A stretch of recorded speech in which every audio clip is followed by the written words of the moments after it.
الحمدللہ حمدا کثیرا طیبا مبارکا فیہ مبارکا کما یحب ربنا ویرضی یا رب صل وسلم دائما ابدا علی حبیبک خیر الخلق کلہم۔ گفتگو چل رہی تھی علم حدیث و شریف کی تعریف کے متعلق، اور عرض کیا گیا تھا کہ عامتاً جو علماء نے تعریف بیان کی ہے وہ علم روایت حدیث کی بیان کی۔ متعدد تعریفات ذکر کرتے ہوئے تقریباً 6 تعریف نقل کی، 7ویں تعریف جو فقہا کی طرف منسوب ہے، وَعِلْمٌ يُعْرَفُ بِهِ أَقْوَالُ رسول اللہ صلی اللہ علیہ وسلم وَأَفْعَالُهُ وَتَقْرِيرَاتُهُ۔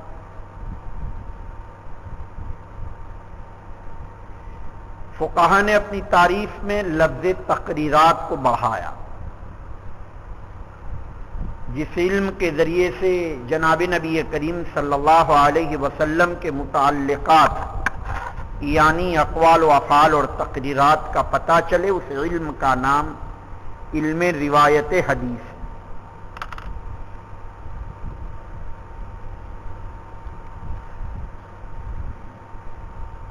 تقریرات کا لفظ فقہا کی تعریف میں ملتا ہے، اس لیے یہ تعریف آپ کو اصول فقہ میں ملے گی، اور خاصتاً اصول فقہ میں جو دلائل اربعہ کتاب اللہ کے بعد سنت رسول اللہ صلی اللہ علیہ وسلم کا جہاں عنوان آتا ہے دلیل ثانی کے ذیل میں، وہاں فقہا اور اصولیین کی طرف سے یہی تعریف منقول ہے۔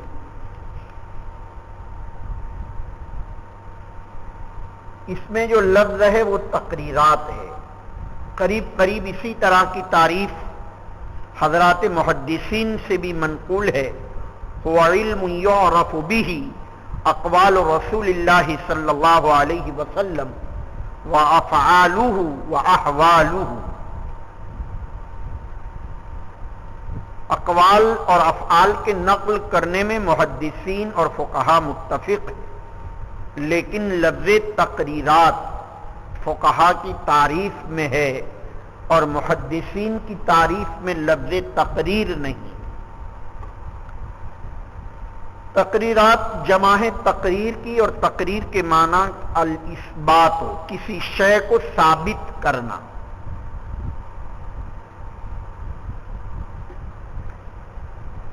یعنی کسی نے کچھ کہا یا کسی نے کچھ کیا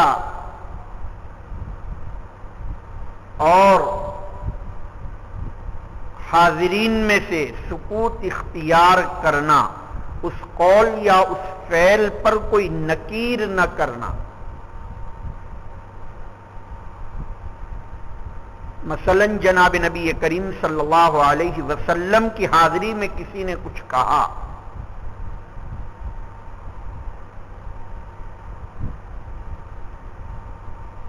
یا کسی نے کچھ کیا،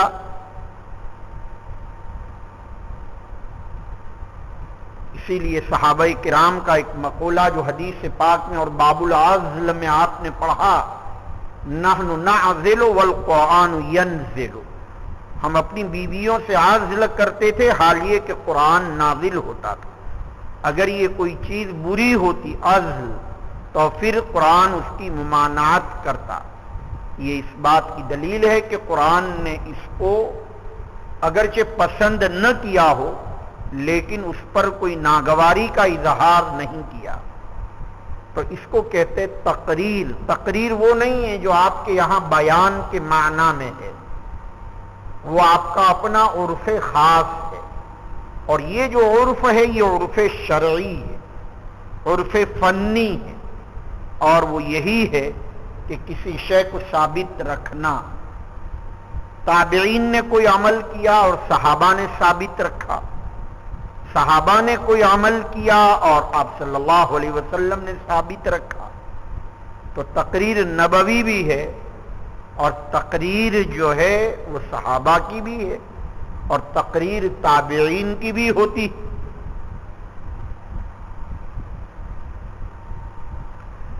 حضرات صحابہ کرام رضوان، حضرات محدثین کے یہاں احوال کا لفظ ہے اور حضرات فقہا کے یہاں تقریر کا لفظ ہے۔ کیا فرق ہے؟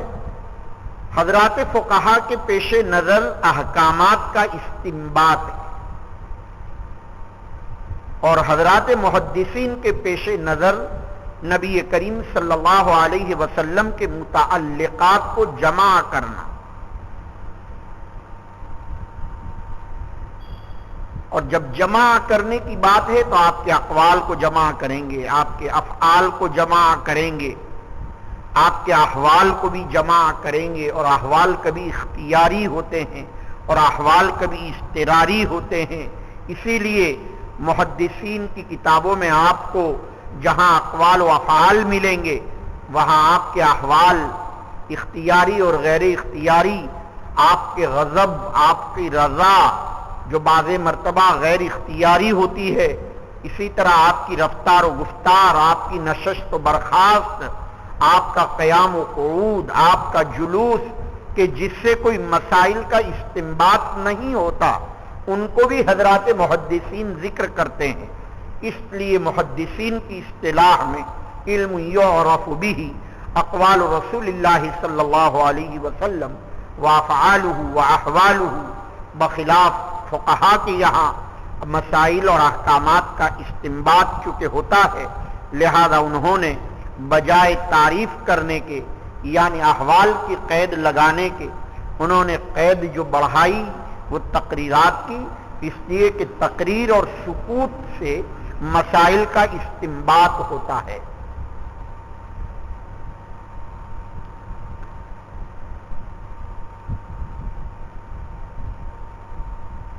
یہ تقریباً دونوں تعریفیں آپ کے سامنے آ چکی۔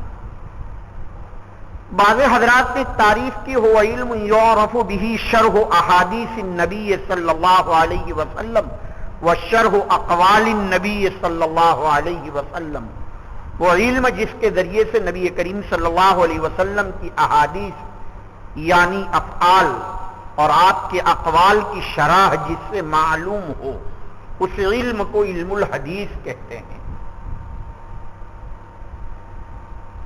اس پر وہی اشکال ہے جو اس سے پہلے کی تعریف میں گزر چکا ہے کہ ہم جب ان کتب احادیث کا مطالعہ کرتے ہیں تو کہیں بھی شرح کا ذکر نہیں ہوتا، ہاں درمیان میں کوئی ایک آدھ لفظ اگر آ جاتا ہے، جیسے یتحنسو کی شرح میں التعبد باللیالی، تو اس کو شرح نہیں کہتے۔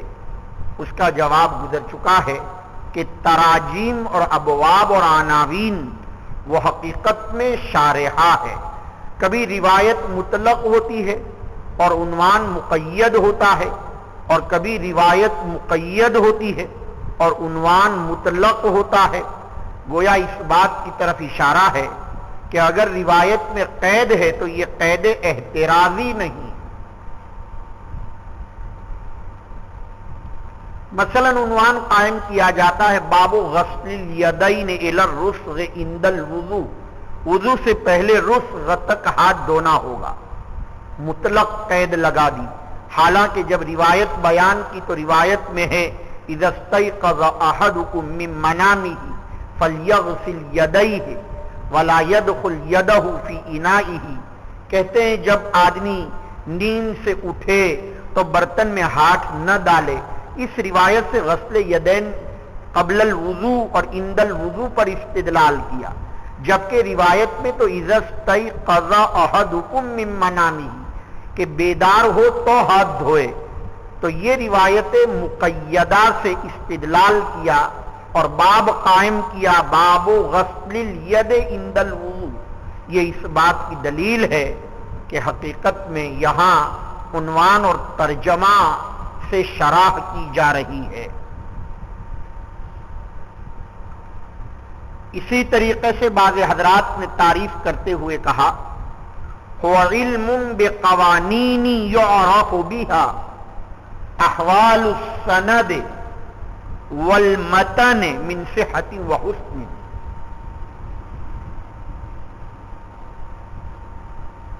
وہ علم کہ جس کے ذریعے سے سند اور متن کے احوال کہ آیا یہ سند صحیح ہے یا یہ سند حسن ہے یا یہ متن کا حکم کیا ہے، اس کو پہچاننا وعلم بقوانین یعرف بها احوال السند والمتن من صحت وحسن، یہ تعریف علامہ زرقانی نے شرح بیقونیہ میں اور جلال الدین السیوطی نے اپنی کتاب الفیۃ الحدیث کے اندر اس تعریف کو ذکر فرمایا۔ میں پہلے عرض کر چکا ہوں کہ الفیہ ہر وہ کتاب جو 1000 اشعار پر مشتمل ہو، جیسا کہ مولانا قصیدے کی تعریف کر رہے تھے صبح کہ قصیدہ ہر وہ مقالہ جو کسی شاعر نے 120 اشعار کے اوپر مشتمل ہو، یہ ایک مستقل فن ہے جو پڑھایا جاتا ہے، اس میں ضرورت پڑتی ہے جو آپ کی نظر سے وہ فن گزرتا نہیں ہے، اس لیے کہ کلام منظوم میں ادب کی کوئی کتاب آپ پڑھتے نہیں۔ اول تو آپ کے گھنٹے ادب کے اتنے زیادہ ہوتے نہیں، اس کی ایک وجہ یہ ہے کہ عامتاً ادب کی کتابوں کے بارے میں یہ ہے کہ لوگ نفحۃ الیمن، نفحۃ العرب، دیوان متنبی، دیوان حماسہ، سبع معلقہ وغیرہ کتابیں لوگ پڑھاتے ہیں۔ ہمارے ذہن میں پہلے دن سے یہ بات ہے کہ ہمارے مدارس کا مقصد گھوڑے اور گدھوں کے واقعات کا بیان کرنا نہیں ہوتا، اور نہ اپنے کسی ممدوح کا ہم ادب کو اس انداز سے پڑھائیں جو اپنے اندر اسلامی رنگ لیے ہوئے ہوں۔ تو ہم جو ریاض الصالحین کا جو عنوان ہے اور ترجمہ قرآن پاک کا جو عنوان عربی دوم سے ہم لے کر چلتے ہیں وہ بحیثیت ادب کے ہی ہے۔ یہ الگ بات ہے کہ باوجود تاکید کے مدرسین اس کا اہتمام نہیں کرتے اور قرآن مجید پڑھاتے پڑھاتے وہ تفسیر کی طرف چلے جاتے ہیں، شان ورود وغیرہ اور اقوال متعددہ ذکر کرتے ہیں، حالانکہ وہاں مقصد بالکل یہ نہیں ہوتا کہ آپ تفسیر پڑھائیں بلکہ ادب پڑھائیں۔ ریاض الصالحین میں بھی انما الاعمال بالنیات وغیرہ کی تشریح مقصود نہیں ہوتی، اس لیے کہ یہ چیزیں تو آئندہ آ ہی رہی ہے بحیثیت تفسیر اور بحیثیت حدیث کے۔ تو ہم نے یہ سوچا کہ ترجمہ قرآن پاک اور ریاض الصالحین کو ادبی حیثیت سے پڑھایا جائے، یعنی اسی کے اندر ابواب کی تعین ہو، اسی کے اندر جو ہے خاصیت ابواب ہو، اسی میں تعلیل ہو، تاکہ یہ بھی استحضار رہے کہ ہمارا نحو اور صرف ادب اسلامی کے لیے ہے، نہ کہ ادب جاہلی اور نہ کہ ادب شاعری، ان چیزوں کے لیے ہمارا ادب نہیں۔ مختارات کا انتخاب اس لیے کرتے ہیں ہم لوگ کہ 1400 سال میں ادب پر کتنے ادوار گزرے۔ تو حضرت مولانا علی میاں صاحب نور اللہ مرقدہ نے سب سے پہلا عنوان قائم کیا اوصاف عباد الرحمن وعباد الرحمن الذین یمشون علی الارض ہونا۔ پھر آپ نے عنوان قائم کیا کہ حدیث عفق، یا عنوان قائم کیا ابتلاء کعب ابن مالک۔ تو اب ظاہر ہے یہ حدیث عفق اور ابتلاء کعب ابن مالک یہ واقعات حدیث کی کتابوں میں، تو گویا حضرت مولانا نے 1400 صدی میں ادب پر کیا کیا ادوار گزرے، ادب قرآنی کیا ہے، ادب حدیثی کیا ہے، پھر ابن الجوزی کے زمانے کا ادب کیا تھا، پھر حسن بصری کے زمانے کا ادب کیا تھا، وغیرہ وغیرہ، یہ تمام کی تمام چیزیں حضرت مولانا نے ان مقالات کو جمع فرمایا۔ اس لیے کہ یا تو لوگ ادب جاہلی پڑھاتے ہیں جیسا کہ سبع معلقہ میں کفا نبکی من ذکرا حبیب و منزلی بسقط اللواء بین الدخول فحوملی، قصیدہ لامیہ ہے ملک الذلیل امرؤ القیس کا۔ جیسے کہ آج آپ کو ایک قصیدہ شروع کرایا، حالانکہ سبع معلقہ ہم نے تخصص فی الادب میں باقاعدہ داخل کی ہے. میں نے خود سب معلقہ ساتوں معلقے پڑھے، دیوان حماسہ بھی پڑھی اور دیوان متنبی بھی پڑھی. اس کے پڑھنے کا انداز بھی بڑا عجیب تھا. کبھی استاد کو زحمت نہیں دی کہ وہ شرح کریں، خود ہی ترجمہ عبارت مطلب تقریر کرتے تھے اور اس طرح سبق سناتے تھے دیوان متنبی میں. اور یہ بھی پوری کی پوری پڑھی دیوان متنبی بھی. مقامات حریری کے بھی 30 مقامات پڑھے. اللہم انا نحمدک علی ما علمت من البیان. 80 طلباء میں 3 طالب علم کامیاب ہوئے تھے سالانہ میں. ایک صدیق مراد آبادی، قاسم سہارنپوری اور عبداللہ گجراتی، اور ان میں سب سے زیادہ نمبر میرے تھے. تو ادب بھی اس طرح پڑھا، لیکن ہم نے اس کے ساتھ ساتھ ان علوم و فنون کو بھی پڑھا. جیسے کہ مولانا نے یہ کہا کہ یہ بحر وسیط ہے، اسی طریقے سے بحر بسیط ہے. ایک بحر متدارک ہے، ایک بحر مرکب ہے. جیسے کہ گلستاں، بوستاں، یہ بوستاں کے اندر بحر جو ہے یہ بحر متقارب پر ہے. فعولن فعولن فعولن فعول، یعنی فعولن میں 5، دوسرے فعولن میں 5، تیسرے فعولن میں 5، تو یہ 15 ہو گئے. اب کسی شعر میں فعول یعنی فاعل لام 18 یا فعول یعنی 19. اب کریمہ کا کوئی بھی شعر لے لیجئے، کریمہ فعولن، بے بخشا فعولن، ابرہا فعولن، لما فعول. سمجھ میں آیا؟ اب یہ تمام کے تمام اشعار یہ اسی طریقے سے ہوں گے. بوستا کا بھی یہی حال ہوگا. بنامے فعولن، جہادا فعولن، رجاء فعولن، فری فعول، یعنی یہ 19 حرف ہے اور کریمہ کے اندر 18 حرف ہے. تو یہ بحر متقارب کہلاتی ہے. 16 بحور ہیں. یہ علم العروض ایک مستقل فن ہے جو آپ نے پڑھا نہیں. علم النحو پڑھا، علم الصرف پڑھا. علم الادب نام ہے 14 علوم کا. علم الادب ایک کلی ہے اور اس کے اندر 14 علوم ہوتے ہیں. ان میں سے ایک نحو ہے. جیسے علم الحدیث ایک کلی ہے اور اس میں 200 علوم ہوتے ہیں، اسی طریقے سے علم الادب ایک کلی ہے اور اس میں 14 علوم ہوتے ہیں. جیسے نحو ہے، صرف ہے، معانی ہے، بیان ہے، بدیع ہے. جیسے آپ کو بتایا تھا کہ دیکھیے اس شعر کے اندر مولانا نے صبح بتایا ایک ہے لفظ دمع اور ایک ہے لفظ بے دمی. تو یہ دمع اور دم یہ دونوں صنعت جناس کہلاتے ہیں. لیکن صنعت جناس علم البدی کی اصطلاح ہے. علم البدی آپ پڑھ کر آئے اور جناس میں جناس ناقص ہے یہ، یعنی جناس تام نہیں ہے، اس لیے کہ 2 حرف میں فقط اتحاد ہے. تو 2 کلموں کا متفق ہو جانا اس کو صنعت جناس کہتے ہیں. اب ظاہر ہے ان تمام علوم و فنون کو پڑھنے کے لیے تو مستقل وقت چاہیے.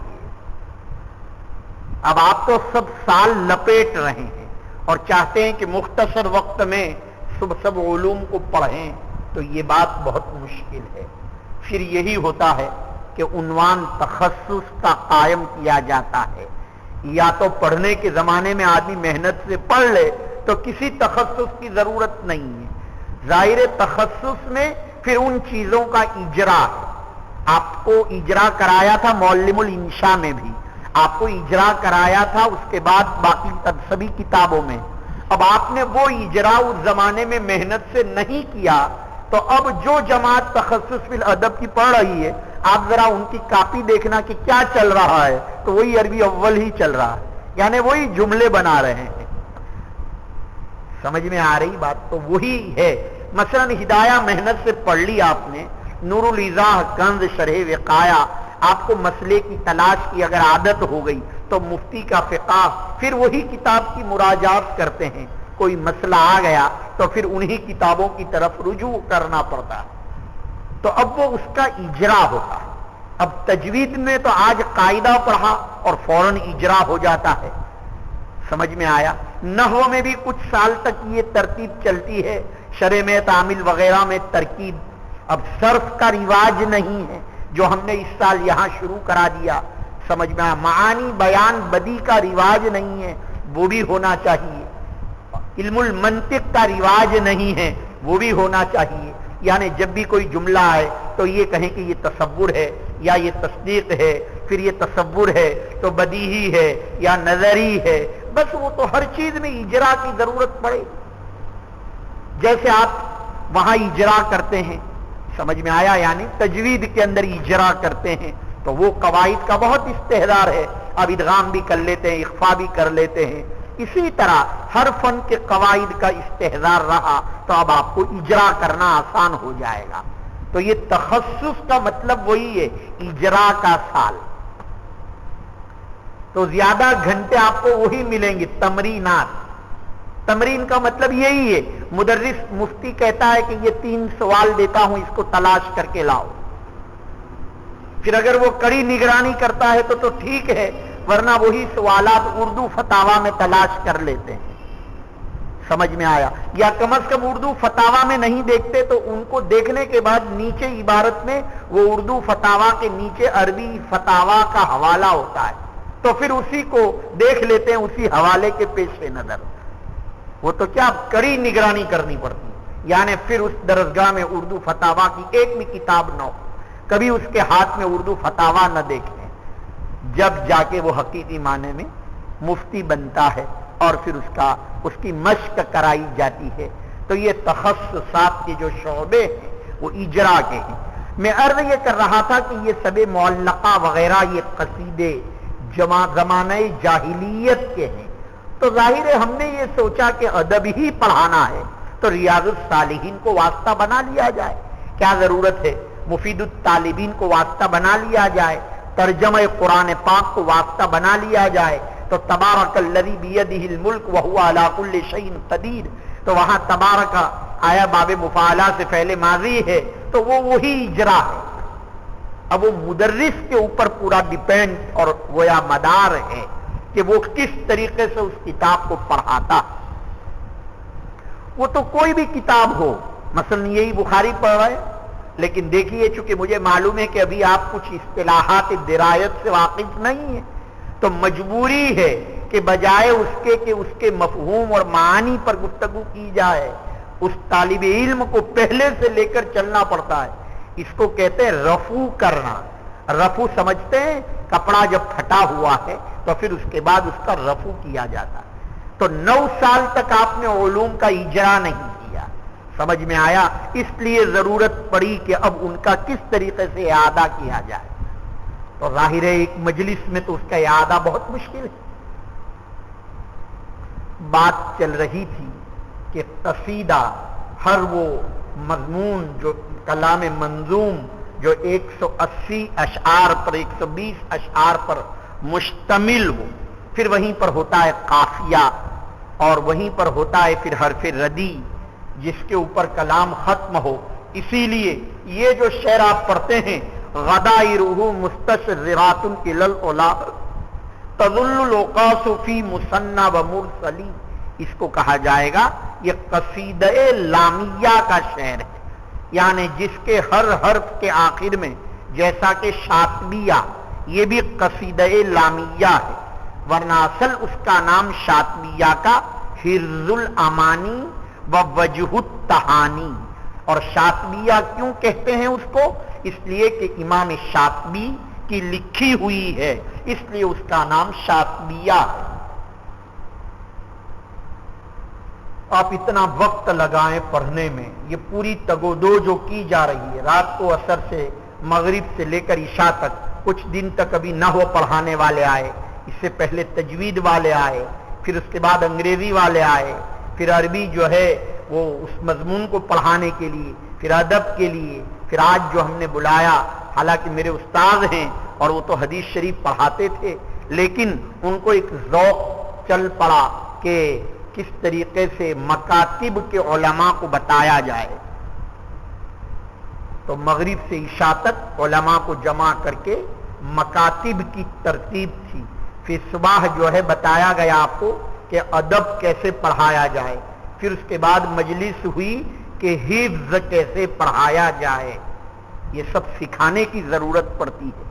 اب لوگ بغیر سیکھے ہوئے بیٹھ جاتے ہیں تو پھر نظام چلتا نہیں، پھر بھیڑ بھڑکا تو خوب ہوتا ہے، طلباء کی تعداد بھی بہت ہوتی ہے، بلڈنگیں بھی بن جاتی ہے، آرس پہاڑ اور ماربل کی بلڈنگیں بنتی ہے، کلر بھی بہت اچھا ہوتا ہے، اور ماشاءاللہ چشم بددور اساتذہ کا حال بہت غتربود ہوتا ہے۔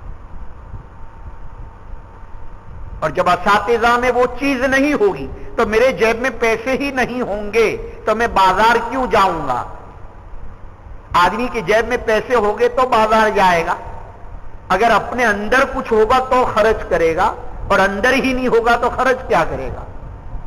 تو آج سب سے بڑا المیہ وہ یہ ہے کہ جو لوگ بیٹھے ہوئے ہیں ان کے اندر خود ذاتی صلاحیت نہیں، اور ان کو کون کہے، یعنی بلی کے گلے میں کون گھنٹی باندھے کہ تمہارے اندر صلاحیت نہیں ہے، یہ کون کہے؟ یہاں تو اس لیے کہہ دیتے ہیں کہ یہ جو بچے پڑھا رہے ہیں یہ سب ہمارے پڑھے ہوئے ہیں، یہاں پڑھے ہوئے ہیں، جبھی تو ان کو کہنا آسان ہے۔ کیا پڑھا رہے تھے؟ شرع تہذیب کیسے پڑھائی، کیسے سمجھایا، ایسے سمجھانے کا طلباء کے سامنے کہ کیا پڑھا رہے تھے؟ کہ ہدایت النحو، دیکھو ایسے پڑھانے کا،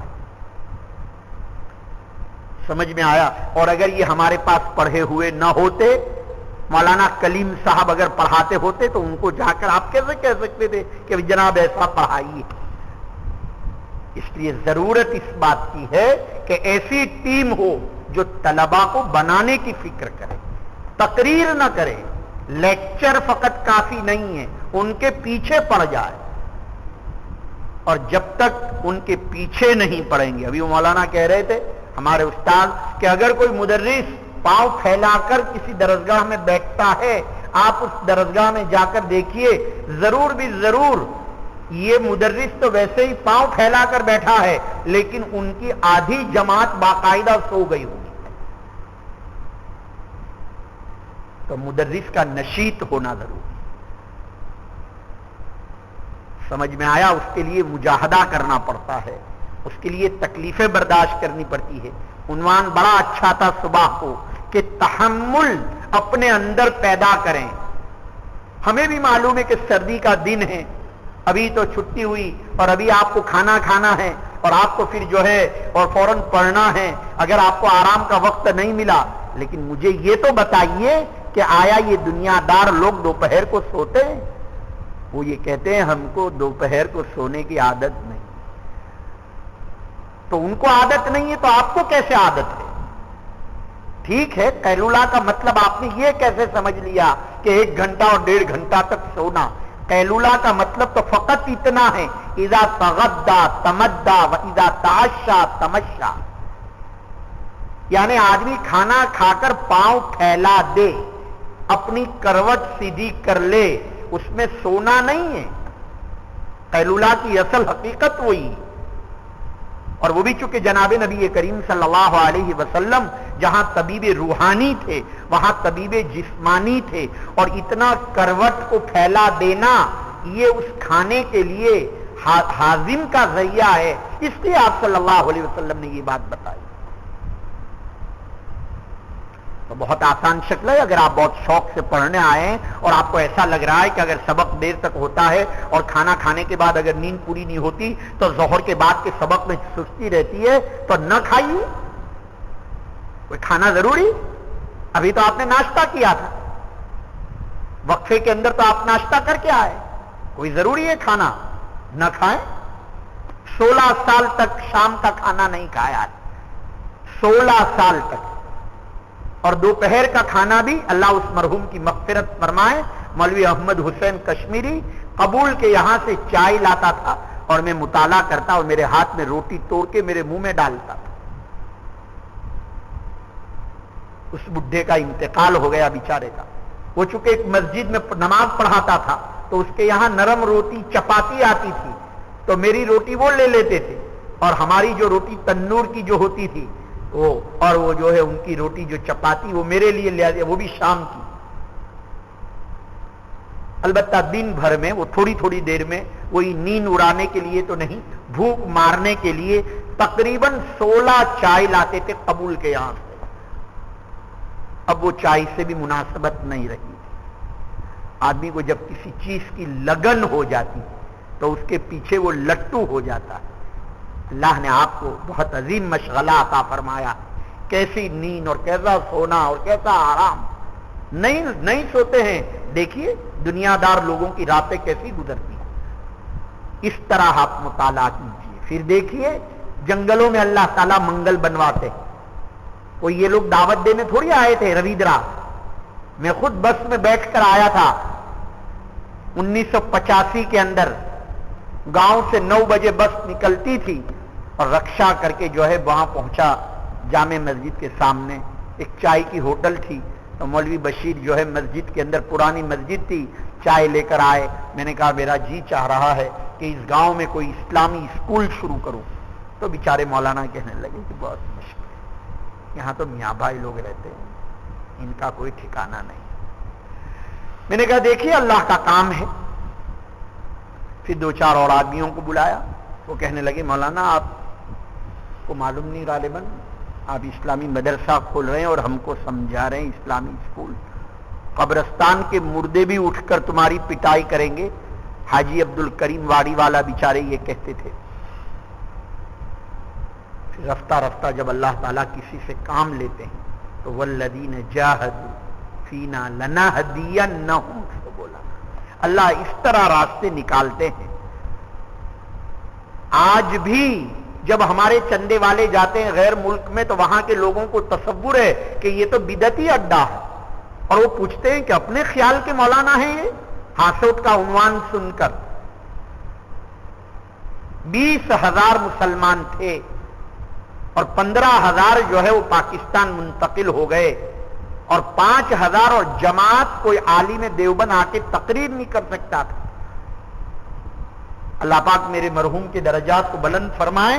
اجمیر والا، اس کو کالی ٹوپی میں نے پہنا دی تھی اجمیر کی، اور ایک رومال، اور وہ کتاب جو ہے حکایات صحابہ، اس کا نام میں نے رکھا کرامات صحابہ، اور اس کا پورا ہیڈنگ صحابہ کی بجائے کرامات الاولیاء اس کا نام رکھ دیا، کرامات الاولیاء۔ اور بریلوی کے باقاعدہ عصر کی نماز کے بعد خود ان کی خانقاہ میں جا کر وہ تقریر کرتا تھا، اور میں کہتا تھا نذیر بھائی کو، نذیر بھائی اجمیر شریف سے آئے ہیں مولانا، اجمیر شریف کا اچھا تو بوسہ دیتے تھے۔ اس طرح جو ہے اس قوم کے اندر کام کیا۔ آپ کی منطق اس دن کے لیے، آپ کی ہدایت سالس اس دن کے لیے، یعنی دوسروں کی نفع رسانی کے لیے۔ آپ اپنی منطق کا غلط استعمال نہ کریں، کوئی بھی چیز غلط استعمال کی جائے گی، چاہے منطق کیا، وہ تو قرآن مجید ہو، اس کو بھی کوئی غلط استعمال کرتا ہے، تعویذ بنا کر بیچتا ہے، تو وہ بھی گنہگار ہوگا، اس میں منطق کی کیا خصوصیت ہے؟ اس لیے آپ پڑھیے، یہ پوری تگودو فقط آپ کو بنانے کے لیے ہے۔ بات چل رہی تھی علم الحدیث کی تعریف کے متعلق، اور عرض کیا گیا تھا کہ بعض حضرات نے یہ تعریف کی، تو میں کہہ رہا تھا کہ الفیۃ الحدیث ہر وہ کتاب جو 1000 اشعار پر مشتمل ہو، جیسا کہ الفیہ ابن مالک کی نحو میں، جس کی شرح آپ کے سامنے موجود ہے، جو بعض مدارس میں داخل نصاب ہے۔ ابن عقیل کے نام سے وہ الفیہ ابن مالک کی شرح، لوگوں نے شرح جامی کو نکال کر ابن عقیل کو اپنے مدرسوں میں داخل کیا، کسی نے شرح جامی کو نکال کر جو ہے علامہ ابن ہشام کی شرح شذور الذہب کو داخل کیا، تو وہ تو الگ چیز ہے۔ شرح شذور الذہب کا مقصد تو استشہادات کو پیش کرنا ہے، ایک قاعدہ بیان کر کے قرآن مجید کی کوئی آیت بیان کرتے ہیں یا حدیث بیان کرتے ہیں، یا کوئی عرب جاہلی شاعر کا کوئی کلام پیش کرتے ہیں، یہی سب معلقہ جو قصیدے، یہ ادب جاہلی کہلاتا ہے۔ یعنی جناب نبی کریم صلی اللہ علیہ وسلم کی بعثت سے پہلے کے زمانے میں جو ادب رائج تھا، جس کا نام ہی ادب جاہلی ہے، اور ایک ادب اسلامی اور ایک ادب مخضرمی، ایک ادب مولد. ادب کی بھی متعدد قسمیں، جیسے کہ اسی سے شعراء جاہلیون، شعراء اسلامیون، شعراء مخضرمون، شعراء مولدون. یہ متنبی جو ہیں یہ شعراء مولدون میں سے ہے. تو میں یہ عرض کر رہا تھا کہ آج جو قصیدے کی بات نکلی تھی، یہ قصیدہ بردہ علامہ بویسری کا، جو ابو سیری تھے اصل، اور یہ تقریباً 150 اشعار پر مشتمل ہے. تو یہ قصیدے کے اندر جناب نبی کریم صلی اللہ علیہ وسلم کے مناقب کو ذکر کیا گیا ہے. اسی لیے الفیت الحدیث میں جلال سیوطی نے کلام منظوم میں تعریف بیان کی.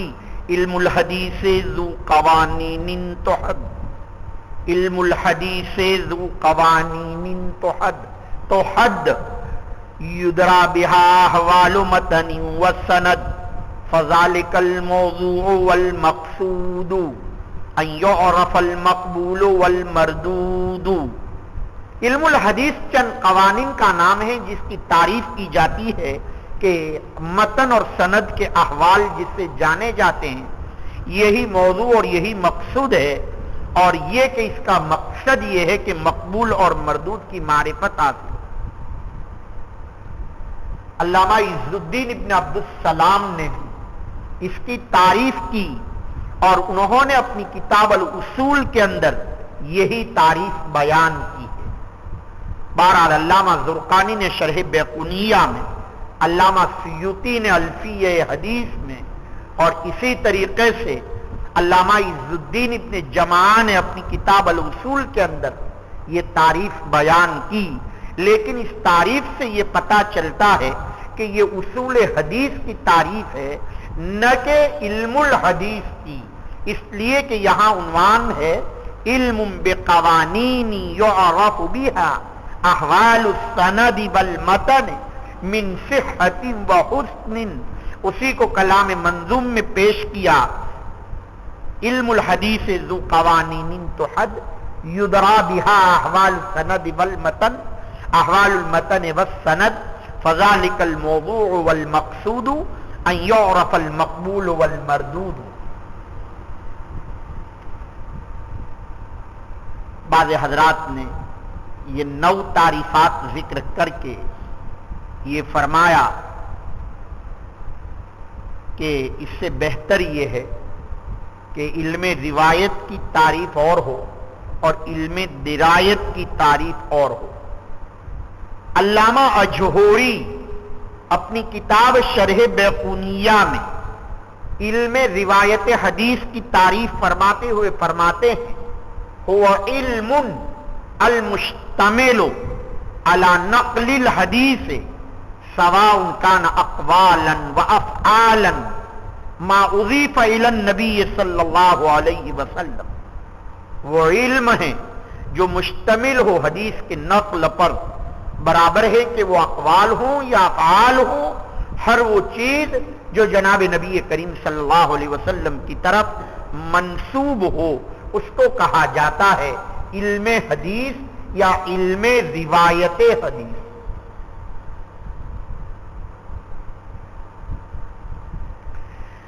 علامہ سخاوی نے بھی اس کی ایک تعریف فرمائی اپنی کتاب فتح المغیث میں. فرماتے ما اضیف الى النبی صلی اللہ علیہ وسلم قولا او فعلا او تقریرا او صفتا فی الحرکات والسکنات فی الیقظۃ والمنام. یہ تعریف علامہ سخاوی جن کا تذکرہ ابن حجر کے تلامذہ میں سے ہیں اور جلال سیوطی کے غالباً اساتذہ میں سے ہیں، جن کی کتاب القول البدیع فی النبی شفیع امین شفیع بہت عمدہ کتاب درود شریف پر مشتمل ہے.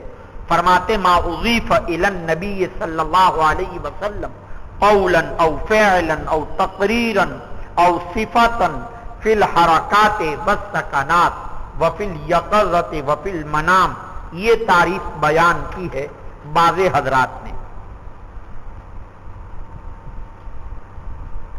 ان تعریفات سے جیسا کہ آپ کو اندازہ ہوا کہ بعض تعریف پر جامعیت کا اور بعض تعریف کے اوپر مانعیت کا اشکال موجود ہے، اس لیے اس تعریف کے متعلق بھی یہی کہا جائے گا جو حافظ سیوطی نے اور عز الدین ابن جماعہ نے بیان کی۔ تقریباً 11 تعریفات ہو چکی کم و بیش۔ 12ویں تعریف جو بہت زیادہ پسند کی جاتی ہے ان تعریفات کے اندر، وہ تعریف یہ ہے، هو علم يعرف بها اقوال رسول اللہ صلی اللہ علیہ وسلم وافعاله وتقریراته وكذلك للصحابة والتابعین، وہ علم جس کے ذریعے سے نبی کریم صلی اللہ علیہ وسلم کے اقوال اور افعال کا پتہ چلے، اور ساتھ ہی آپ صلی اللہ علیہ وسلم کے ان متعلقات کے ساتھ اس کا بھی پتہ چلے کہ صحابہ کے متعلقات اور تابعین کے متعلقات، یعنی یہی 3 چیزیں۔ اسی لیے 9 چیزوں کا نام اس اعتبار سے علم الحدیث ہو جائے گا۔ 3 کا تعلق آپ کی ذات گرامی سے، اور 3 کا تعلق جو ہے صحابہ سے، اور 3 کا تعلق تابعین سے۔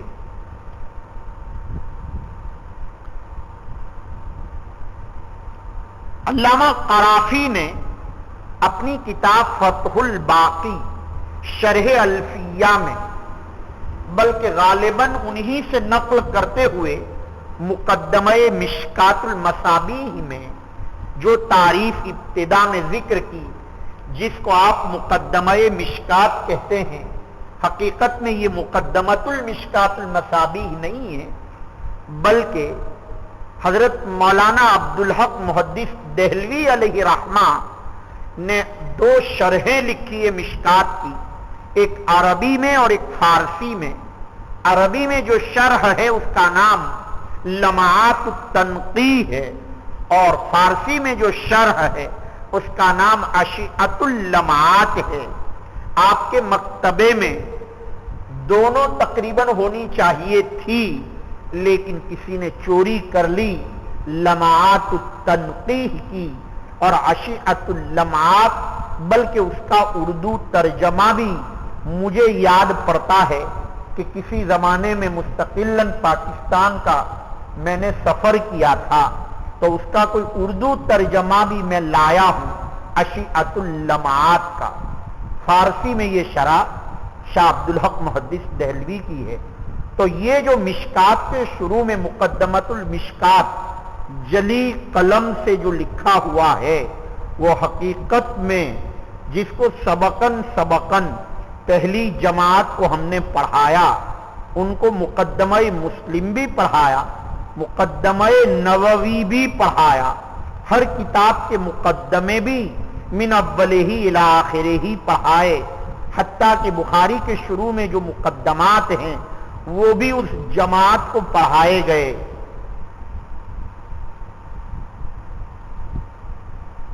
تو یہ مقدمہ لمعات التنقیح ہے، یعنی مشکات کی عربی شرح جو شاہ عبدالحق محدث دہلوی نے لکھی، اس شرح کا مقدمہ ہے جو کسی تابع اور ناشر نے اپنی کتاب کی بکری کے لیے شروع کے اندر یہ جز ملا دیا، تاکہ لوگ یہ کہیں کہ ایک کتاب تو بغیر مقدمے کی تباہ ہوتی ہے اور ایک مقدمے والی۔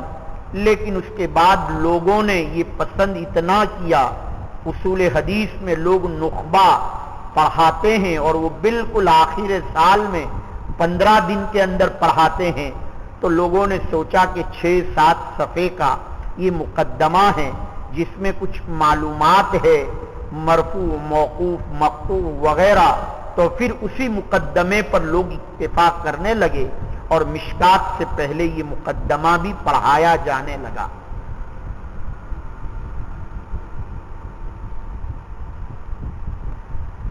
میں عرض یہ کر رہا تھا کہ یہ 9 امور کا نام علم الحدیث ہے، جس کو فتح الباقی میں جہاں ذکر کیا وہاں مقدمہ مشکات المصابیح میں بھی یہ تعریف ہے۔ یہاں ایک بحث چھڑ گئی کہ ہم تو سمجھ رہے تھے متعلقات النبی صلی اللہ علیہ وسلم کا نام علم الحدیث ہے، آپ نے تو حدیث کی ایسی جامع تعریف کی جو دخول غیر کے لیے مانع نہیں ہوئی، یعنی متعلقات الصحابہ، اقوال صحابہ، اقوال تابعین، افعال تابعین وغیرہ بھی حدیث کا جز بن گئے، حالانکہ حقیقت میں اس پر حدیث کا اطلاق مجازن ہونا چاہیے، حقیقتاً نہ ہونا چاہیے۔ اس لیے اصولیین کے یہاں ایک بحث ہے کہ اقوال صحابہ اور تابعین حدیث کی تعریف میں یا حدیث کے جز میں داخل ہے یا نہیں۔ اگر آپ یہ کہتے ہیں کہ داخل ہے تو کہا جائے گا کہ ما قبل کی جتنی تعریفات تھی یعنی 11 کی 11 وہ جامع نہیں ہوئی، اس لیے کہ وہاں صحابہ اور تابعین کے متعلقات کا ذکر نہیں تھا۔ اور اگر آپ یہ کہہ رہے ہیں کہ یہ امور داخل نہیں ہے تو پھر اس تعریف پر اشکال ہوگا جو 12ویں نمبر پر بیان کی کہ یہ تعریف دخول غیر کے لیے مانع نہیں۔ تعریف پر 2 ہی قسم کے اعتراضات ہوتے ہیں، ایک اعتراض جامعیت اور ایک اعتراض مانعیت۔ جامعیت کا مطلب یہ ہے کہ اپنے معرف کے افراد کو شامل نہیں، گویا اس کی جو جنس ہے ما بہ الاشتراک اس کے اندر یہ صلاحیت نہیں ہے کہ تمام کو شامل کرے۔ اور اگر یہ کہا جائے مانعیت کا اعتراض تو اس کا مطلب یہ تعریف کے اندر معرف کے علاوہ افراد شامل ہو گئے، لہذا اس کی جو فصول ہیں، فصل جس کا کام ما بہ الامتیاز کا ہے، اس نے برابر امتیاز نہیں کیا، یہ اعتراض ہوتا ہے گویا مانعیت کا یا جامعیت کا۔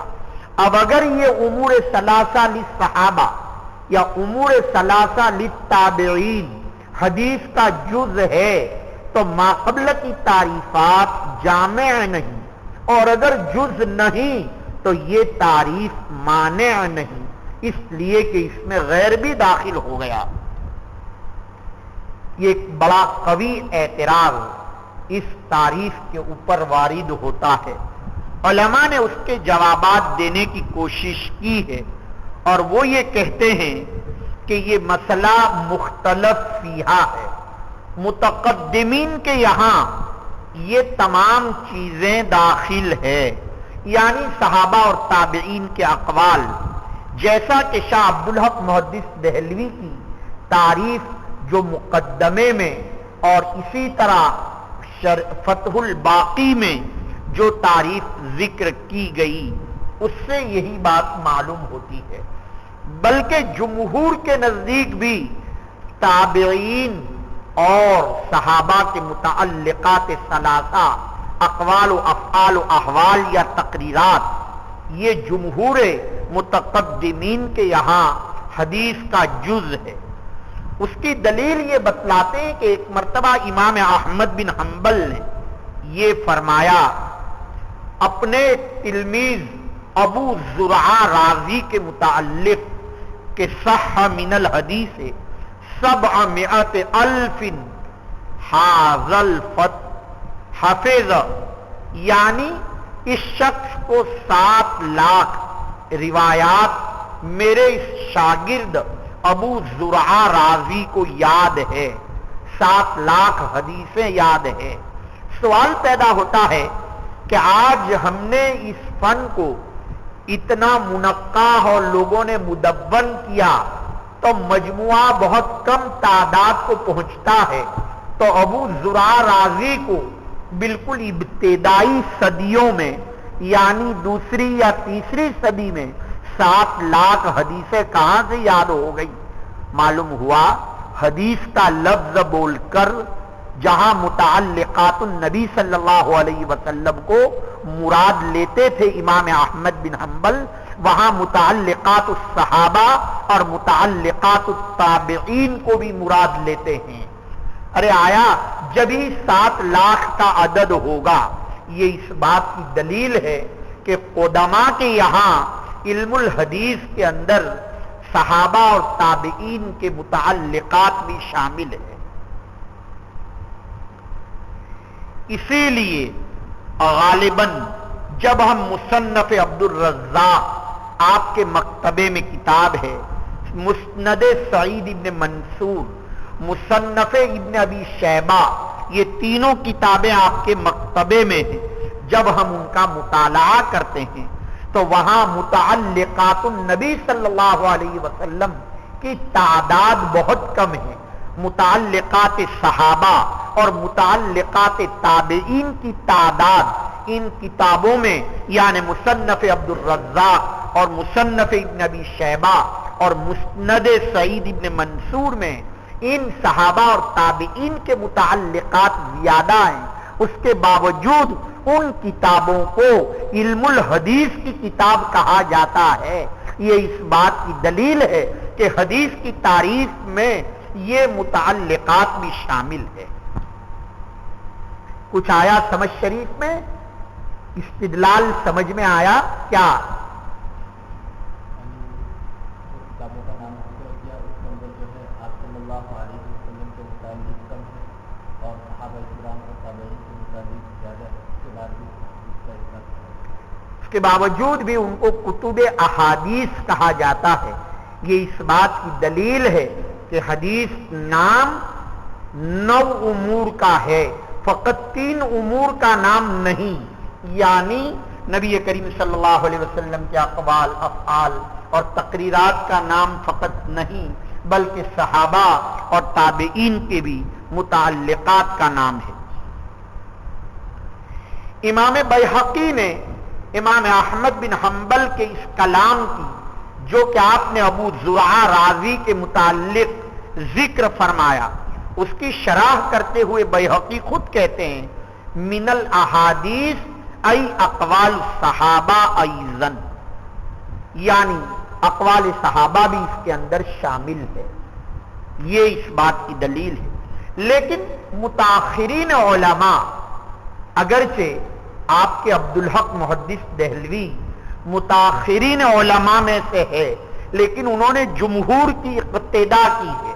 متاخرین علماء جب کہتے ہیں حدیث تو فقط متعلقات النبی صلی اللہ علیہ وسلم ہی مراد لیتے ہیں. اس کا مطلب یہ ہوا کہ صحابہ اور تابعین کے اقوال اور متعلقات متقدمین کے یہاں حدیث کا عنوان تھا لیکن متاخرین کے یہاں وہ حدیث نہیں ہے. غالب یہ ہے کہ جیسے جیسے جس فن پر ادوار گزرتے ہیں اس کی تنقیح کی جاتی ہے، صفائی کی جاتی ہے. اس لیے کسی زمانے میں تو مسائل فقہیہ بلکہ فقہا کے اپنے مستنبات، آپ موطا امام مالک پڑھتے ہی ہیں، قال مالکن اور بلغ مالکن یا بلغنی، اپنے مسائل بھی ذکر کرتے ہیں. حالانکہ زیادہ اس میں احادیث مرفوعہ کی تعداد موطا امام مالک میں بہت کم ہے اور زیادہ تر امام مالک کے فتاوی اور اقوال ہے. تو جب حدیث کے اوپر تنقیح کے یہ ادوار نہیں گزرے تھے اس زمانے میں ان تمام چیزوں کا نام علم الحدیث تھا اور بعد میں البتہ اس کے اندر تنقیح ہو گئی. اسی لیے امام علامہ احمد ابن محمد البابلی اپنی کتاب تحریرات البابلیہ میں ایک بات تحریر فرماتے ہیں کہ یہ تمام کی تمام چیزیں داخل نہیں ہیں علم الحدیث کے اندر. انہوں نے متاخرین کا مسلک غالباً ذکر کیا. تقریباً میں نے آپ کے سامنے 12 تعریفات ذکر کی اور اب اس کے بعد نمبر ہے آپ نے جس کو پڑھا الموضوع الحد کے بعد. موضوع کے معنی گزر چکے ہیں. ما یبحث فیہ عن عوارضہ ذاتیہ، علم الحدیث کا موضوع کیا ہے؟ علامہ کرمانی اور علامہ عینی فرماتے ہیں ذات رسول اللہ صلی اللہ علیہ وسلم من حیث انہ رسول اللہ، نبی کریم صلی اللہ علیہ وسلم کی ذات اس حیثیت سے کہ وہ اللہ کے رسول ہیں. جلال الدین سیوطی اس تعریف کو یعنی علامہ عینی اور علامہ کرمانی کی تعریف کو نقل کرنے کے بعد اپنے استاذ کا تعجب نقل کرتے ہیں اور کہتے ہیں تعجب استاذنا محی الدین الکافی جی، میرے استاد محی الدین کافی جی نے اس موضوع پر اعتراض کیا. ان کو کافی جی کیوں کہتے ہیں؟ اس لیے کہ ان کا اشتغال کافیہ کا تھا. مشتغل بالکافیہ، جیسے کسی کا اشتغال مشکاتی، کسی کا اشتغال جو ہے نحو میں ہو تو نحوی، سمجھ میں آیا، حدیث میں ہو تو محدث کہتے ہیں. یہ کافیہ بہت پڑھاتے تھے اس لیے ان کو کافی جی کہتے ہیں. آپ کو بھی کہہ سکتے ہیں، جیسے کہ جیسی چھٹی ہوتی ہے مولانا تشریف لے جاتے ہیں ابو الحمیرہ اور وہاں پر کافی پیتے ہیں، کافی، سمجھ میں آیا، تو ان کو بجائے کافی جی کے کافی جی کہنا چاہیے. تو چاہے کافی جی ہو چاہے کافی جی ہو، بہرحال علامہ محی الدین کافی جی نے بڑا تعجب کیا کہ ذات الرسول صلی اللہ علیہ وسلم موضوع کیسے ہو سکتا ہے؟ اس لیے کہ ذات اور بدن یہ تو علم طب کا موضوع ہے، تو ذات الرسول یہ تو علم طب کا موضوع ہونا چاہیے. یہ تعجب نقل کیا علامہ کافی جی کا. ہمیں اس تعجب کے نقل پر تعجب اور تعجب بالائے تعجب سیوطی پر کہ استاد کی بات کو بے عینی ہی نقل کر دیا، اور کوئی اتنے غبی تو تھے نہیں. جلال الدین سیوطی چاہتے تو اپنے استاد کی بات پر اعتراض کرتے کہ آپ نے ذات الرسول کے بعد ایک قید نہیں دیکھی، ذات الرسول صلی اللہ علیہ وسلم من حیث انہ رسول اللہ، یہ قید تو موجود ہے. تو تقاضا تو یہ تھا کہ من حیث انہ الرسول، تو علم طب میں جو ذات بدن انسانی سے گفتگو ہوتی ہے وہ من حیث انہ رسول اللہ نہیں ہوتی. لہذا ہر موضوع کسی نہ کسی کیفیت و حیثیت کے ساتھ محیث ہوتا ہے. تو ہمیں تعجب بجائے کرنے کے تعجب بالائے تعجب سکوت سیوطی پر ہم کر رہے ہیں کہ کیوں خاموش ہو گئے. ارے آیا سمجھ میں. بہرحال ایک موضوع یہ بھی بیان کیا جاتا ہے، اس لیے کہ جہاں تک تعلق ہے نبوت اور رسالت کے اعتبار سے گفتگو ہوتی ہے. علامہ عدوی نے اپنی کتاب کے اندر اس تعجب کو لقط الدرر کے اندر ذکر فرمایا ہے، اور یہ فرمایا ہے لقط الدرر میں اس تعجب کو نقل کیا ہے. البتہ اس کے اوپر یہ اشکال ضرور کیا جا سکتا ہے کہ ایک ہے روایت الحدیث اور ایک ہے علم الحدیث. حقیقت میں یہ حدیث کا موضوع ہے ذات الرسول، اور ہم اس وقت تعریف کر رہے ہیں علم روایت حدیث کی. اگر علم الحدیث کی تعریف کریں تو موضوع ذات النبی صلی اللہ علیہ وسلم بالکل صحیح ہے، اور اگر علم روایت حدیث ہی کی طرف اگر آپ کی توجہ ہے تو پھر ذات الرسول من حیث انہ رسول اللہ یہ صحیح نہیں ہوگا، بلکہ اس صورت میں آپ کو دوسرا موضوع بیان کرنا پڑے گا کہ روایت و حدیث رسول اللہ صلی اللہ علیہ وسلم، روایت و حدیث رسول اللہ صلی اللہ علیہ وسلم، یہ موضوع آپ کو بیان کرنا پڑے گا۔ اسی لیے بعض حضرات نے تیسرا موضوع بیان فرمایا، اقوال رسول اللہ صلی اللہ علیہ وسلم وافعالہ واحوالہ، یہ موضوع ذکر کیا ہے حضرات محدثین نے۔ اور ایک چوتھا موضوع بیان فرمایا، الروایات والمرویات، روایات اور مرویات کا نام ہے من حیث الاتصال والانقطاع۔ حضرت مولانا زکریا صاحب نور اللہ مرقدہ نے اوجز المسالک کے اندر اس موضوع کو ذکر فرما کر فرمایا، اوجہ اندی، لیکن اس پر اشکال یہ ہو سکتا ہے کہ آپ کی گفتگو چل رہی ہے علم روایت حدیث پر اور الروایات والمرویات کو موضوع قرار دے رہے ہیں، تو یہ تو موضوع شیء لنفسہ ہی لازم آیا۔ کسی شے کا اپنی ذات کے لیے موضوع، آپ یہ کہیں کہ علم النحو کا موضوع کیا، اور جواب میں کہیں کہ نحو اس کا موضوع ہے، بجائے الکلمۃ والکلام کہنے کے، تو علم الحدیث علم روایت حدیث کا موضوع چل رہا ہے، اور آپ کہہ رہے ہیں الروایات والمرویات، تو یہ تو موضوع شیء لنفسہ ہی لازم آیا، کسی شے کا اپنی ذات کے لیے موضوع ہونا، حالانکہ موضوع اور ذات موضوع نحو اور ہے، کلمہ اور کلام اور ہے، اور یہاں جو نحو ہے وہ کلمہ اور کلام ہے، اور جو کلمہ اور کلام ہے وہ نحو ہے، لہذا ایک ہی شے ہو گئی، یہ استحالہ لازم آتا ہے اگر الروایات والمرویات من حیث الاتصال والانقطاع کو اگر موضوع قرار دیا جائے۔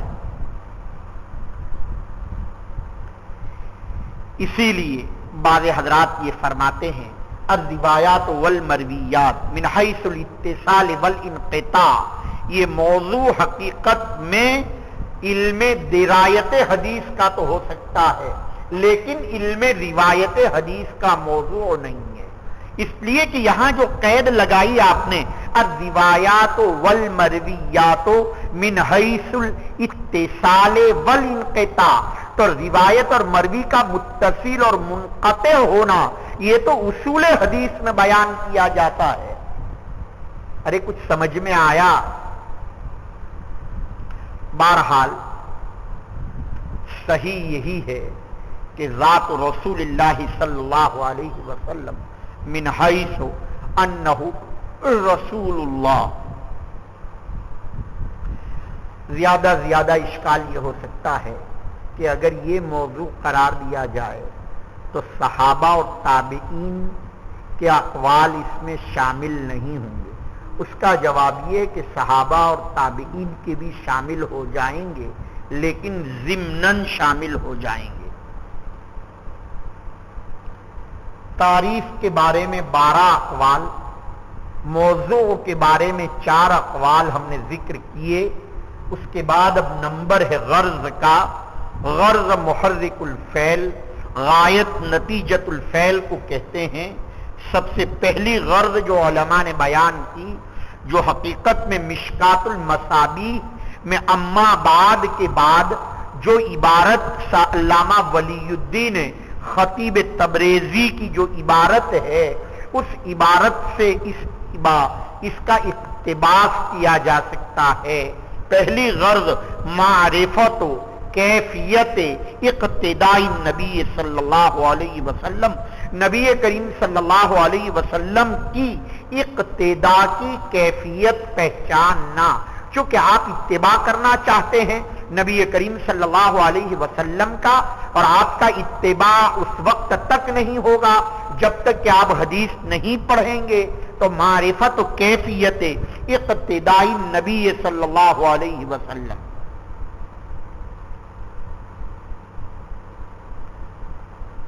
سب سے پہلے یہ بیان یعنی یہ غرض میں نے اپنے مشائخ مظاہر علوم سے سنا اور کسی کتاب میں نے دیکھا نہیں. البتہ مشکات کی اس عبارت سے اس کو اخذ کیا جا سکتا ہے. آپ آئندہ کل مشکات کی وہ عبارت دیکھ کر لائیں اور نقل کر کے لائیں جس عبارت سے یہ بات معلوم ہوتی ہے. اما بعد کے بعد جو عبارت ہے اس عبارت میں یہی چیز ذکر کی گئی ہے. معرفت کیفیت ابتدائی نبی صلی اللہ علیہ وسلم. بعض حضرات نے کہا معرفت احوال النبی صلی اللہ علیہ وسلم. لیکن پہلی بات زیادہ کہ اقتدا کرنا ہے اس لیے ہم اس کو حاصل کر رہے ہیں. اور دوسری غرض میں تو اتنی بات معلوم ہوئی کہ نبی کریم صلی اللہ علیہ وسلم کے احوال کا جاننا تو فقط جاننے کا تعلق ہے. تو آج صبح بھی آپ سن رہے تھے کہ مستشرقین کو زیادہ علم ہے. آپ کے مکتبے میں ایک کتاب ہے اس کی طرف اشارہ کیا تھا مولانا نے اور وہ کتاب ہے معجم المفاہرس لالفاظ الحدیث. معجم المفاہرس لالفاظ القرآن الکریم تو علامہ فؤاد عبد الباقی کی کتاب ہے. وہ تو مسلمان کی کتاب ہے لیکن معجم المفاہرس لالفاظ الحدیث یہ چند عیسائیوں کی کتاب ہے یعنی مستشرقین کی. کل آپ اس کتاب کا مطالعہ کر کے آئیں اور مجھے بتائیں بھی کہ ہم نے یہ کتاب دیکھی.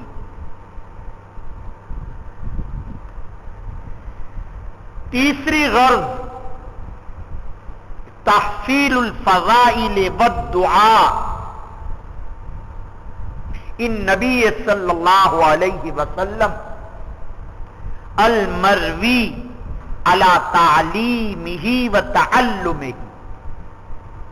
علم الحدیث کے سیکھنے اور سکھانے پر نبی کریم صلی اللہ علیہ وسلم سے جو فضائل مروی ہیں ان فضائل کو حاصل کرنے کے لیے ہم علم الحدیث کو پڑھتے ہیں. علم الحدیث کے سیکھنے اور سکھانے پر جو دعائیں اور جو فضیلتیں مروی ہیں ان فضائل اور دعاؤں کو حاصل کرنے کے لیے ہم علم الحدیث کو پڑھتے ہیں. جیسے حدیث پاک میں آپ نے پڑھا باب الاعتصام بالکتاب والسنہ مشکات المصابیح کتاب العلم کے اندر بھی نظر اللہ عمران سمع مقالتی فوعاها واداها فرب حامل فقه او عام سامع.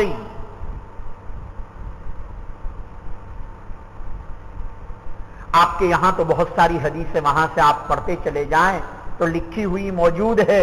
قرآن آیات میں بھی قد جاءکم من اللہ نور و کتاب مبین. یہ نور کا مصداق نبی کریم صلی اللہ علیہ وسلم کی ذات گرامی. لقد جاءکم رسول من انفسکم عزیز علیہ ما عنتم حریص علیکم بالمؤمنین رؤوف الرحیم. یہ آپ کی شان کا تذکرہ ہے. جہاں آپ کی شان کا تذکرہ ہے وہاں آپ کے کلام کا بھی تذکرہ ہے. اما بعد فإن خیر الحدیث کتاب اللہ وخیر الہدی ہدی محمد صلی اللہ علیہ وسلم. اسی طرح آگے بھی روایت میں ہے من احب سنتی فقد احبنی ومن احبنی کان معی الجنہ. اور فرمایا قال رسول اللہ صلی اللہ علیہ وسلم نظر اللہ عبدا سمع مقالتی فوعاها واداها. یا لکھا ہوا ہے فحافظها ووعاها واداها فرب حامل فقه او عام سامع ورب حامل فقه الى من هو افقه منه. روایت کو نقل کیا ہے مسند احمد کے حوالے سے. نیچے حوالہ بھی دیا ہے رواہ احمد. نیچے حوالہ بھی دیا ہے من حدث عنی بحدیث یرا انہ اکذب کذب فہو احد الکاذبین یا کاذبین، مقدمہ مسلم میں موجود ہے، رواہ مسلم، حوالہ دیا گیا ہے، ہر حدیث کو ذکر کیا اور حوالہ دیا ہے۔ یا آپ نے پڑھا فمن اخذ اخذ بحظ وافر رواہ احمد، یا آپ نے پڑھا العلم ثلاثۃ آیۃ محکمۃ او فریضۃ عادلۃ او سنت قائمۃ، اس لیے یہ حدیث یہاں دارالحدیث میں ذکر کی، سنت قائمۃ وما سوا ذالک فضل فہو فضل رواہ ابو داؤد، ابو داؤد شریف میں یہ روایت ہے۔ اور یہ جو آپ کو خلا نظر آ رہا ہے نا، یہ اس میں قصیدہ بردہ آ رہا ہے۔ بہت دنوں سے ہم نے کہا کوئی کاتب کو بلا رہے ہیں، ہم کو بہت پسند ہے قصیدہ بردہ، جو آج صبح آپ کو سبق ہوا، بڑا مقبول قصیدہ ہے۔ آپ صلی اللہ علیہ وسلم کو بھی جو ہے ایسی بشارات اور منامات ہے، اسی لیے ہم نے آج اپنے استاد سے کہا کہ ذرا پڑھ کے آپ تھوڑا پڑھا دے، چونکہ آپ نے اس کو شرح لکھی۔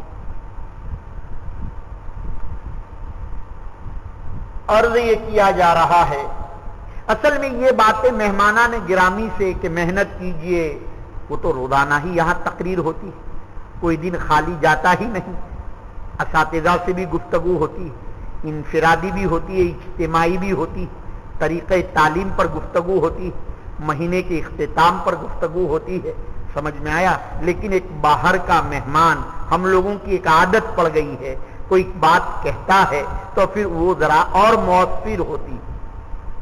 خود یہ بھی شکار ہے اپنے اپنی جگہوں کے کہ آپ کے یہاں تو وہ جب آتے ہیں تو کہتے ہیں یہاں کا ماحول بہت اچھا ہے، ہم دارالعلوم دیوبند سے آ رہے ہیں، وہاں ہماری کوئی شنوائی نہیں ہوتی، وہاں ہم سے کوئی کچھ پوچھتا نہیں، ہم اتنے مدرسوں میں دیکھ کر آئے۔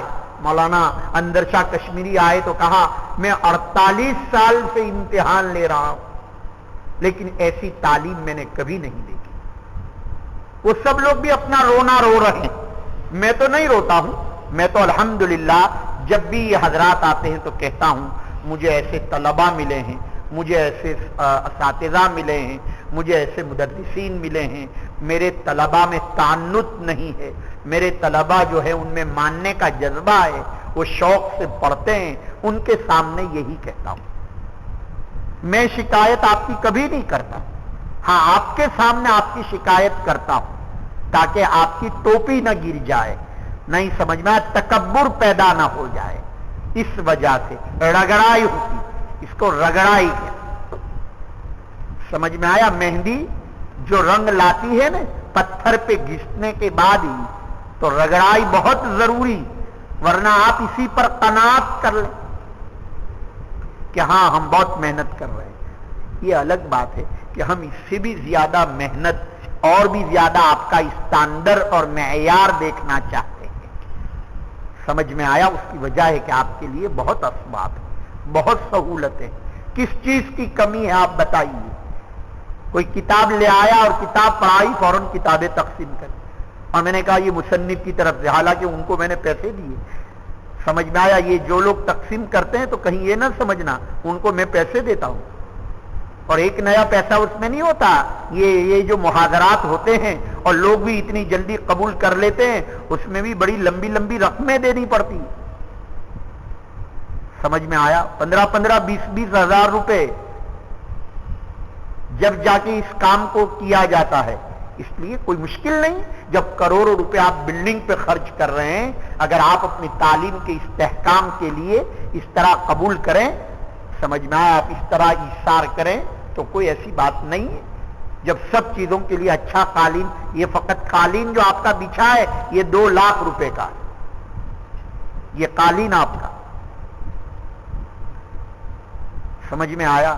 یہ فقط اس لیے ہے، اور انشاءاللہ آپ میں سے ایک بھی اگر بن گیا ہماری محنت وصول، اس لیے کہ وہ جو بنے گا وہ 2 لاکھ کا نہیں بنے گا، وہ 2 ارب کا بنے گا، اور ہمیں اس کی قدر ہے، اور آپ میں سے ایک ایک ایسا ہے الحمدللہ جو میرے نزدیک اس کی بڑی اہمیت اور قدر ہے، لیکن میں ہر وقت پیچھے پڑا رہتا ہوں، سمجھ میں آیا؟ ہر وقت ذرا بھی کوتاہی قابل برداشت نہیں. اور یہ فکر آپ کے اندر پیدا کرنا مقصود ہے کہ آپ کو بھی ایسا ہی پورن اور درد ہونا چاہیے اپنے تلامذہ کے ساتھ. آپ جب یہاں سے منتقل ہوں تو آپ کو ذرا بھی اپنے کسی طالب علم کا وقت ضائع کرنا برداشت نہ ہونا چاہیے. اور کرتے آپ کی دکان میں، چادر کی دکان میں کوئی نوکر بیٹھا رہتا ہے یا دیر سے آتا ہے تو آپ نہیں کہتے اس کو، اور آپ مشورہ دیتے ہیں یہ چلے گا نہیں، یہ نوکر یہ دیر سے آتا ہے، یہ توجہ نہیں دیتا، گھراک آتا ہے تو بھی بیٹھا رہتا ہے. آپ کہتے ہیں نا پردے کی دکان میں، جی تو میں تو آخرت کے پردے کی بات کر رہا ہوں، میں تو آخرت کے چادر کی بات کر رہا ہوں، مجھے کچھ نہیں ملنے والا. اس لیے آپ اپنے آپ کو بنائیے. پھر دیکھیے ایک ایک علاقے پر آپ بھاری ہوں گے، پورے علاقے پر. آپ حیران ہو جائیں گے. میں اگر اپنے واقعات پیش کروں، ابھی الیکشن یہ جو چل رہا ہے، یہ الیکشن آ رہا ہے، آپ تعجب کریں گے پورے گجرات کے ہندو بڑے بڑے لوگ کل بھی دوپہر کو آ گئے میرے پاس، کہا آپ ہماری سفارش کر دیجئے سونیا گاندھی کو. اور میری اس مہینے میں اتنی بڑی فائل فقط ان ہندوؤں کی سفارش پر کہ سونیا گاندھی کو یہ لکھ دیجئے. کل چھوٹا بھائی ہاتھی آئے، کہا کہ میرے داماد آ رہے ہیں، حج کا کرا دیجئے. میں تو ادھر مشغول تھا، اندر گیا اور ایک فون کیا، انہوں نے کہا بھیج دیجئے بمبئی آدمی کو. سمجھ شریف میں آیا. آپ لوگوں کی ضرورتوں کا ذریعہ بنیں گے. اللہ آپ کی ضرورت تو ایسی پوری کریں گے کہ آپ حیران ہو جائیں گے. آپ کی ضرورت اللہ کبھی باقی نہیں رکھیں گے، خدا کی قسم، وہ تو ایسی حل ہو جائے گی. اس لیے ہم لوگ کوئی یہ نہیں کہ یہ جو مدرسے چلاتے ہیں تو کوئی جیب میں ہر وقت پیسے ہوتے. کبھی مجھے 100 روپے کی ضرورت ہوتی ہے تو کسی سے قرض لینا پڑتا ہے. ہر وقت مقروض رہتا ہوں. تقریباً 1.5 کروڑ روپے کا مقروض ہوں اس وقت، 1.5 کروڑ. لیکن مدرسہ چل رہا، اور وہ تو وہ چلا رہا ہے نا، میں تھوڑی چلا رہا ہوں. ظاہر ہے جس کا مدرسہ ہے وہ چلا رہا، یعنی اللہ چلا رہے ہیں، اور وہی اللہ غیب سے نظم کرنے والے. اس لیے آپ کی طبیعت میں بے نیازی ہو، استغنا ہو. سمجھ میں آئے؟ ذرا بھی کسی کے سامنے آپ اپنے آپ کے لیے ہاتھ نہ پھیلائیں. اس بے نیازی کے ساتھ آپ اپنی استعداد بنائیے، پھر دیکھیے لوگ آپ کے پیچھے ہوں گے. حالانکہ اس کے لیے ہماری تگ و دو نہیں ہے. ہماری تگ و دو تو وما سالکم علیہ من اجر ان اجری الا علی رب العالمین، فقط اللہ کے لیے. یہ اخلاص پیدا کیجیے اپنے اندر. اللہ مجھے بھی عطا فرما دے. بہت کمی ہے، ہر وقت اپنی بے بذاتی، اپنی کم مایگی کا استحضار رہتا ہے اور بہت ڈر لگتا ہے. سمجھ میں آیا؟ جب وہ حدیث کی طرف کہ اللہ تعالیٰ دین کے کام لیتے رہیں گے اور پھر اللہ نہ کرے اس کے خلاف کچھ مقدر ہو تو پھر دوسرے فیصلے ہو جاتے ہیں. وَكُلُّ مُيَسَّرٍ لِمَا خُلِقَ لَهُ. ہر وقت ڈرتے رہنا چاہیے. سمجھ میں آیا؟ کبھی یہ نہیں کہ میں کر رہا ہوں، یہ تو بہت غلط بات ہے. کبر نہ ہو، تعلی نہ ہو، شفقت کا غلبہ ہو، اخلاص ہو، اور جناب نبی کریم صلی اللہ علیہ وسلم کا اتباع. تو میں یہ عرض کر رہا تھا کہ ان احادیث کو نظر اللہ عمران سمع مقالتی فوعاها واداها فرب حامل فقہ الی من هو افقہ.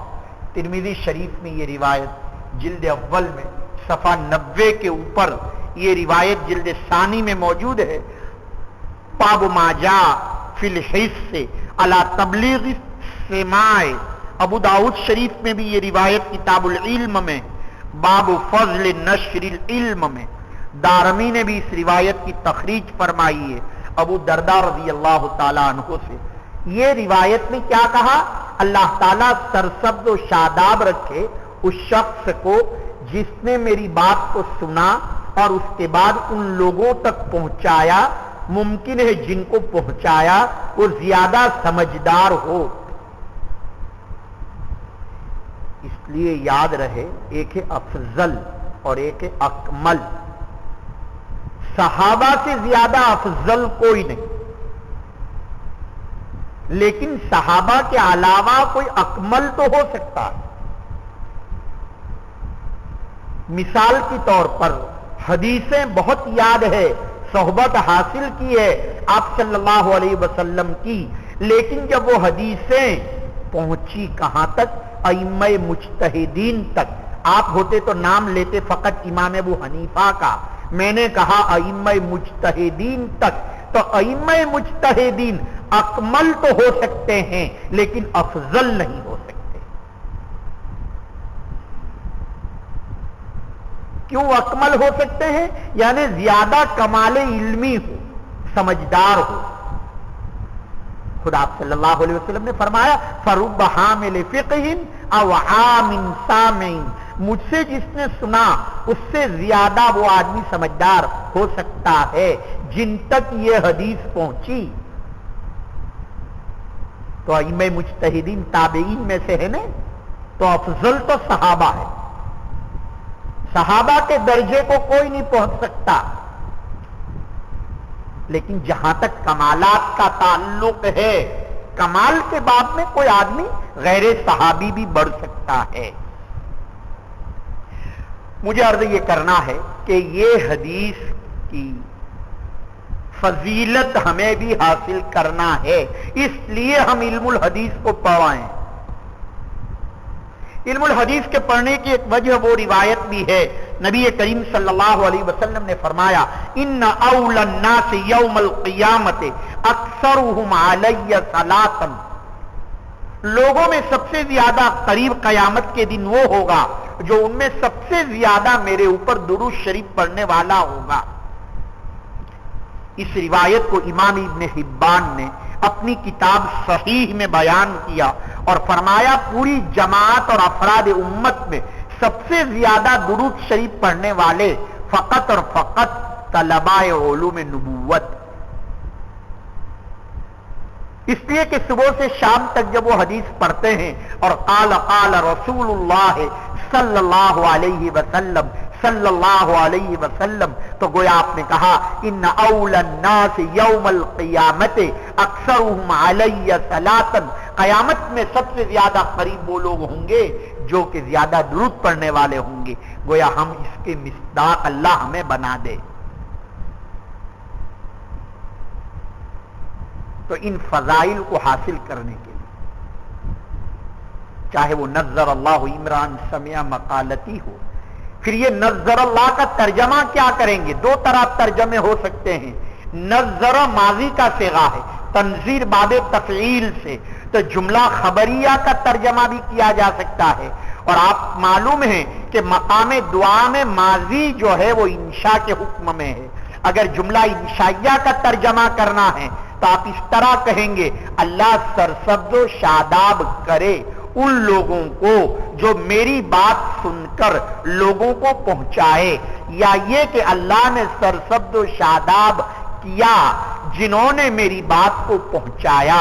یعنی نظر یا تو جملہ خبریہ ہے یا نظر یہ خبریہ انشاء کے معنی میں جملہ انشائیہ ہے، یا تو یہ دعا ہے یا یہ کہ آپ نے بطور معجزے کے خبر دی کہ جو بھی میرے علم الحدیث کا اشتغال رکھے گا اللہ تعالیٰ اس کو ان نعمتوں سے نوازے گا.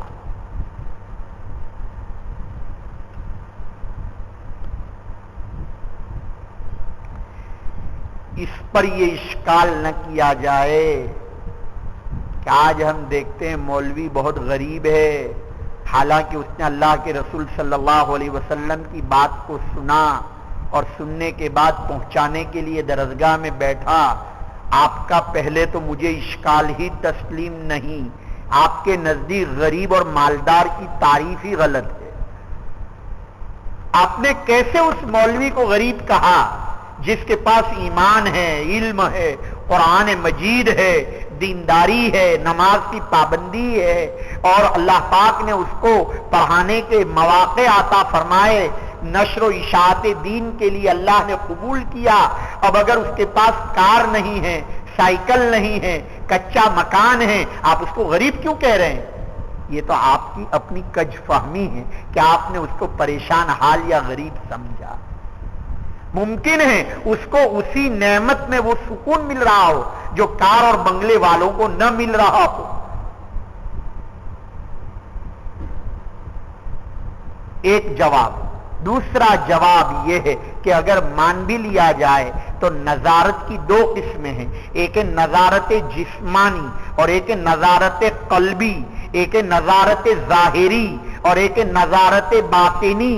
اگر آپ کو وہ لوگ غریب اور قسم پرس نظر آ رہے ہوں لیکن ان کے دلوں کا حال دیکھیے، اللہ نے ان کو دلوں کی نظارت عطا کی ہے۔ نظر اللہ کے معنی اللہ سرسبز و شاداب رکھے، یعنی ان کے دلوں کو سرسبز و شاداب کرے۔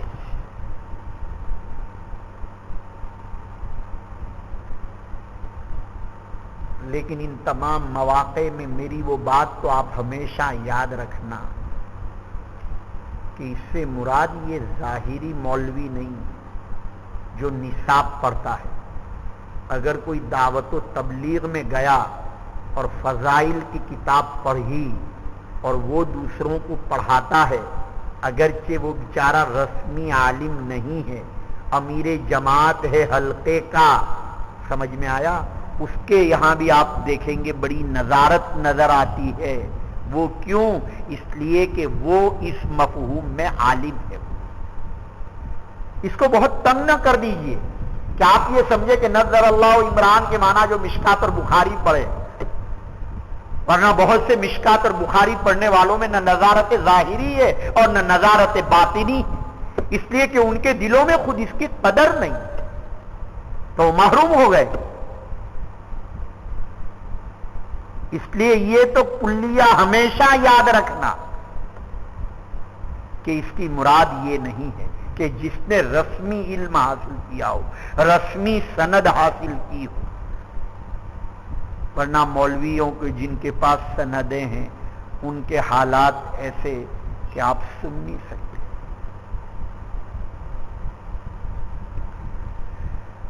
تو عرض یہ کر رہا ہوں، مولانا آج ایک قصہ سنا رہے تھے غالباً،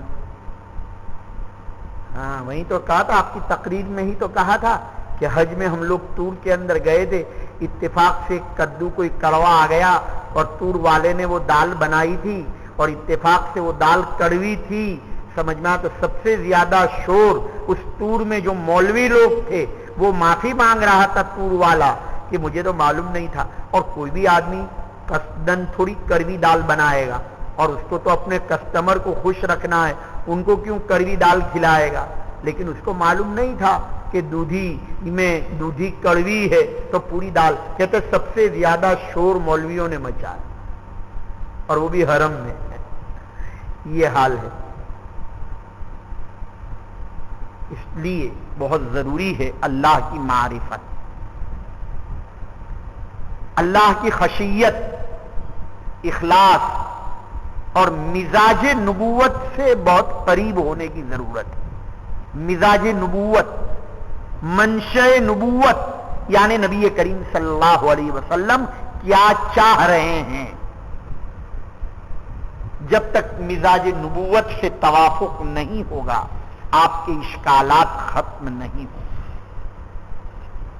میں عرض یہ کر رہا تھا کہ ان تمام دعاؤں کو حاصل کرنا بھی مقصود ہے، جیسے کہ ایک دعا ہے کہ ایک مرتبہ نبی کریم صلی اللہ علیہ وسلم نے فرمایا اللہم ارحم خلفائی، یا اللہ میرے خلفاء پر رحم فرما۔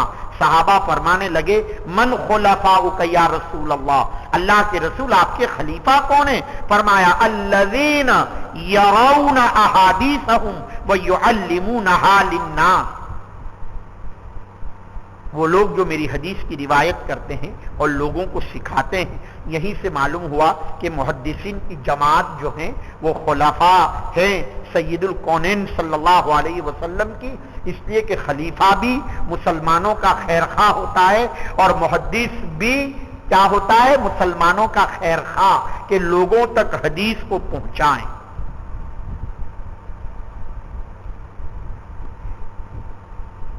میں نے عرض کیا تھا کہ تحصیل الدعا یہ بھی ایک غرض ہے، اور بھی کچھ